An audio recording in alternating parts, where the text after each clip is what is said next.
que se trata de espiritismo, ideias que formamos do tempo e do espaço, que vêm condicionar involuntariamente a nossa ideia a respeito de um espírito.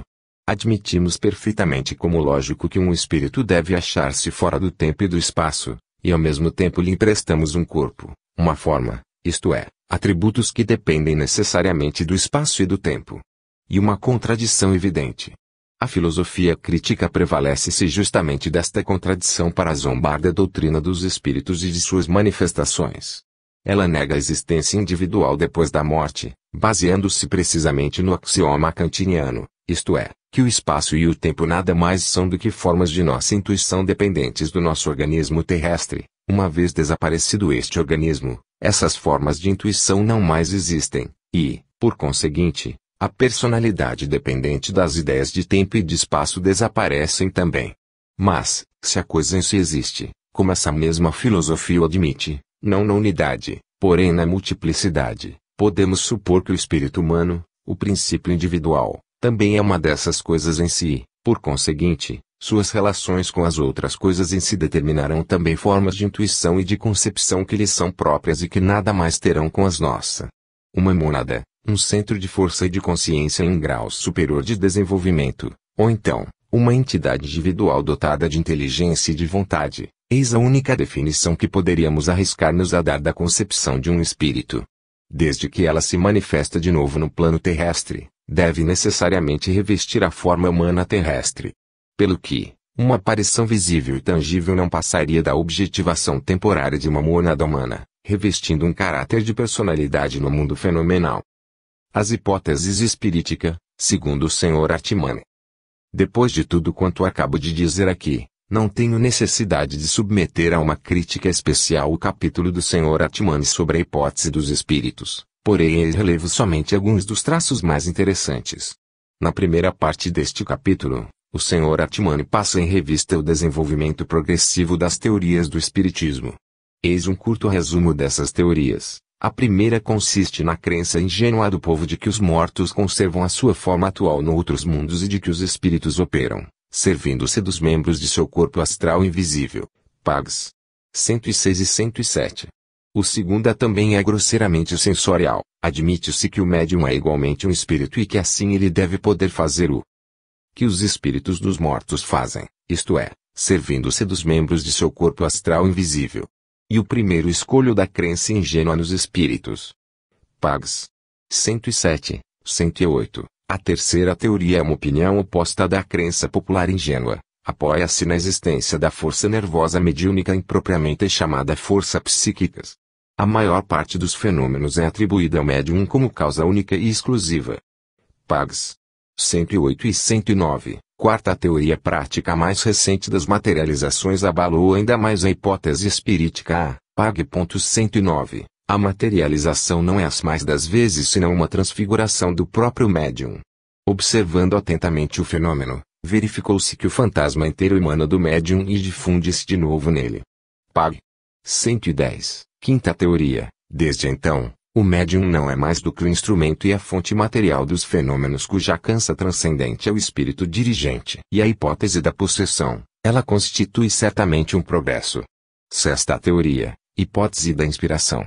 Não é o corpo do médium, porém a consciência sonambúlica, que produz as frases e as formas que o espírito dirigente faz passar de sua consciência à consciência sonambúlica do médium. Pag. 114. A contar desse momento, a hipótese espirítica entra em uma fase que permite à psicologia e à metafísica intervirem racionalmente para ocupar-se dela, no ponto de vista da crítica. Idem, a exposição histórica destas teorias está longe de ser exata, mas isto é um fato de menor importância. O Sr. Atman expôs todas estas teorias no intuito de pôr em relevo a falta de reflexão e de senso críticos dos espiritualistas, e somente a última é que ele considera bastante conveniente para que a ciência se ocupe dela. Quanto a mim, tomarei a liberdade de dizer que a exposição do desenvolvimento progressivo destas teorias, por mais incompleta que seja, é o melhor elogio que foi feito dos espiritualistas, pois que todas estas teorias dão testemunha dos esforços que foram feitos pelos espíritas, para chegarem a conhecer a verdade.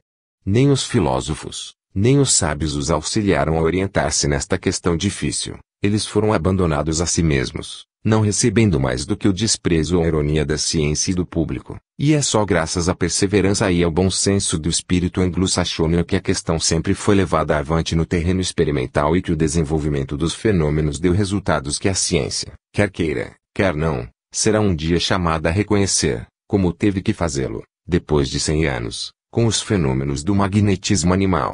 As teorias da transmissão dos pensamentos e da clarividência foram também muito frequentemente debatidas pelos espíritas, mais que por qualquer lado aliás, porque o espiritismo tinha descoberto imediatamente as relações que existiam entre ele e o sonambulismo. Este era, por assim dizer, seu mais próximo herdeiro, e essas duas faculdades maravilhosas do nosso espírito foram muito frequentemente tomadas em consideração no exame crítico dos fatos do espiritismo. E eis que o próprio Sr. Atman funda todo o edifício de sua crítica sobre estas duas teorias, levando-as ao extremo. Era a única saída. Mas estas duas teorias, no ponto de vista da ciência moderna, são completamente heréticas. A ciência zomba delas, como do próprio espiritismo. Assim, o Sr. Atman explica uma heresia por duas outras heresias.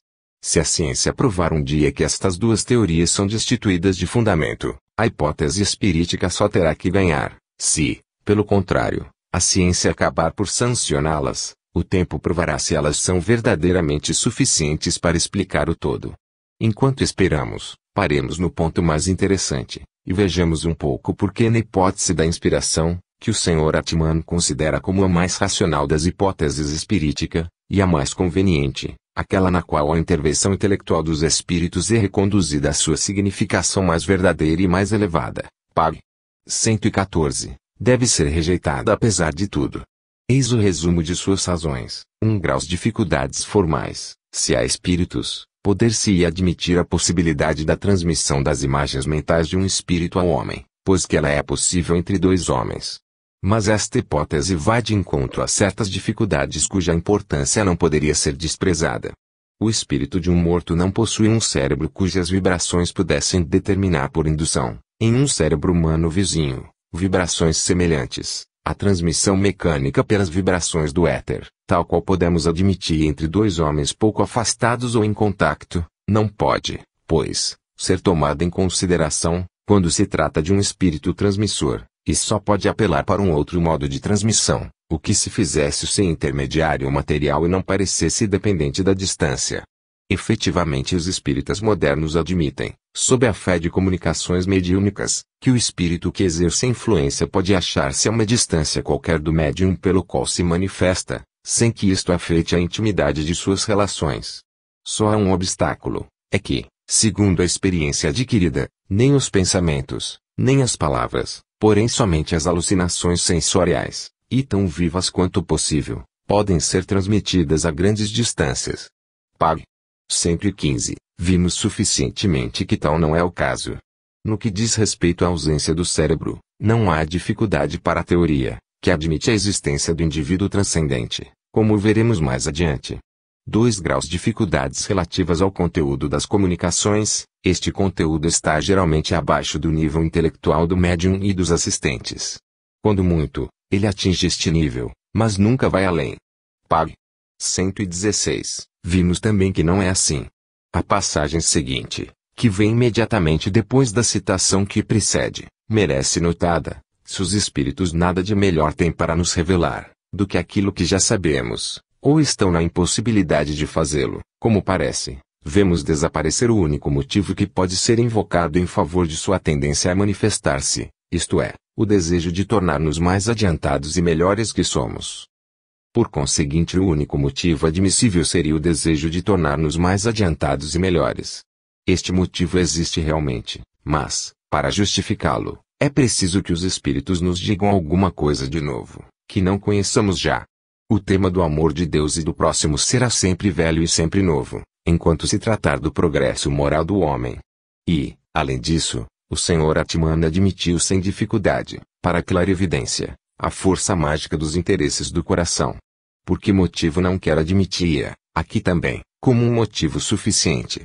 Efetivamente, se pode admitir que alguma coisa sobrevive à morte, é sem dúvida o amor, a compaixão, o interesse por aqueles que são nossos parentes, o desejo de lhes dizer que existimos ainda, E são justamente estes sentimentos que servem as mais das vezes de motivo para uma intervenção espiritual. A linguagem do coração é a mesma em toda parte, porém, ser-nos-á sempre tão impossível formar uma ideia de um mundo transcendente, quanto imaginar um espaço de 4 dimensões. Não é pois de admirar que as noções que se lhe referem não nos sejam transmitidas, e é inútil e ilógico exigir que elas o sejam. 3 graus, finalmente, prescindindo das dificuldades levantadas no ponto de vista formal e no do conteúdo intelectual, a hipótese espirítica em seu grau superior de hipótese da inspiração é primeiro que tudo uma superfluidade, uma quinta roda ao carro. Neste ponto da hipótese, seria preciso poder concluir, antes de tudo, do conteúdo das comunicações, que a consciência sonambúlica do médium é incapaz de produzi-las. Enquanto se desconhecer a hiperestesia sonambúlica da memória, a leitura dos pensamentos e a clarividência, todas estas comunicações são consideradas como revelações de espíritos inspirando o médium e lhe transmitindo ideias que são alheias à sua consciência em estado de vigília ou não lhe são acessíveis por meio da percepção sensorial. Porém, desde que se reconhece a legitimidade destas 3 fontes de informação, ao lado da percepção sensorial, não há mais conteúdo intelectual que não pudesse ser aurido dali, conforme sua natureza. Pags. 116, 117. Vimos suficientemente, no capítulo 3 desta obra, que tal não é o caso na maioria das vezes. E o Sr. Atman conclui, e assim que toda a hipótese espirítica ficou reduzida a nada, em primeiro lugar quando foi provado que as manifestações físicas atribuídas aos espíritos emanam, do médium, em segundo lugar porque os fenômenos de materialização e finalmente a produção do conteúdo intelectual das comunicações têm a mesma fonte. Pag. 117. Preferimos acreditar que, depois de tudo quanto ficou dito neste trabalho, talvez esta conclusão seja retificada pelo próprio Sr. Atman, por muito fiel que ele fique a seus princípios, pois que não pretendi convencê-lo, felizmente, da realidade dos fatos que expus.